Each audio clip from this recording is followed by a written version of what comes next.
Oi, gente, bom dia. Nós iremos dar continuidade ao conteúdo da aula passada, mas antes disso, procure um lugar calmo, bem arejado e silencioso. Tenha sempre perto de você um estojo contendo seu lápis e borracha. Tenha sempre ao seu lado seu material didático, ou seja, seu livro de história e seu caderno.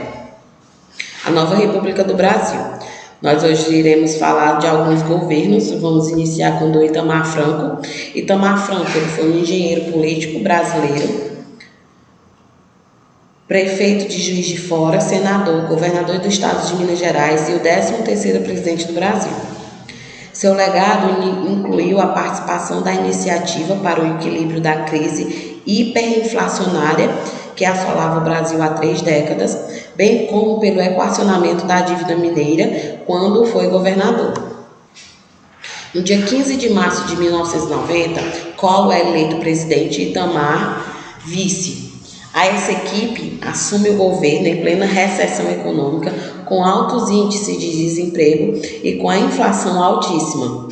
A inflação chegou a 1.100% em 1992, quando Itamar retornou ao PMDB e passou a criticar Collor publicamente. Na sequência, denúncias de corrupção provocaram o impeachment do presidente. Com isso, Itamar Augusto Cautiero Franco assume a presidência da República em outubro de 1992, com amplo apoio partidário para realizar amplas reformas. Assim, em abril de 1993, provoca o plebiscito para a seleção do sistema de governo do Brasil, segundo foi escolhida a República, com 66%, ok? Presidencialista com 55%. Foi um conjunto aí ele lançou o Plano Real, que foi um conjunto de reformas econômicas implementadas no Brasil em 1994, no governo de Itamar Franco, na primeira metade dos anos de 1990. Seu objetivo principal era combater a hiperinflação do país. Foi o 13º Plano Econômico executado.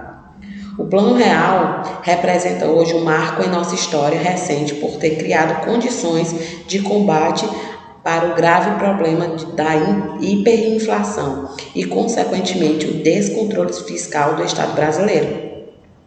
Foi também responsável pela criação do real, a moeda que circula até os dias de hoje da economia brasileira, desde 1979, quando se iniciou a crise que levou à hiperinflação.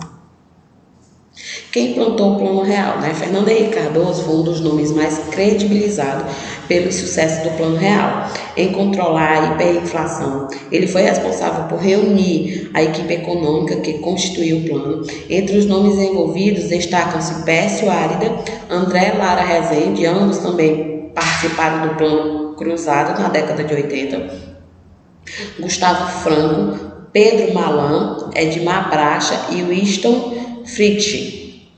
Eles teriam sido os grandes responsáveis pela formulação do Plano Real.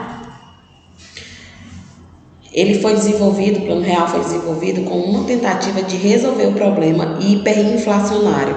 Alguns dos planos anteriores obtiveram êxito em curto período, porém os mesmos problemas voltavam a atingir a economia brasileira. Muitos economistas avaliam que isso acontecia porque muitos desses planos anteriores concentravam-se nos efeitos e não nas causas da hiperinflação.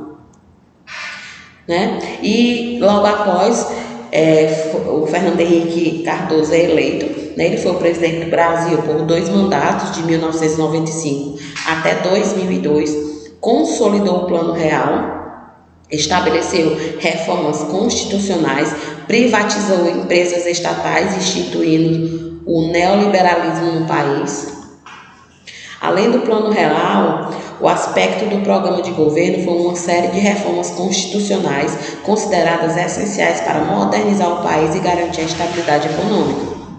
Seu governo foi marcado pela quebra do monopólio estatal do petróleo, das telecomunicações e da energia elétrica e a privatização de estatais. Várias dificuldades surgiram e somaram aos reflexos da crise asiática e da crise da Rússia. A saída do governo foi recorrer aos empréstimos e assessorias técnicas do Fundo Monetário Internacional. O governo Fernando Henrique foi marcado pela reforma do funcionalismo público e pelas privatizações. Com o fim de obter a redução de gastos estatais, Fernando Henrique conseguiu terminar em parte com a estabilidade do serviço público. Assim, os governos estaduais foram obrigados a reduzir os números de empregados de suas agências.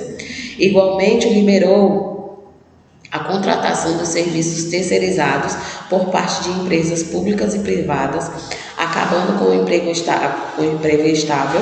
Quando as privatizações elas atingiram tanto as empresas estaduais quanto as federais, bancos, empresas de eletricidade, ferrovias e telefonia foram privatizadas durante os 8 anos do governo de Fernando Henrique Cardoso.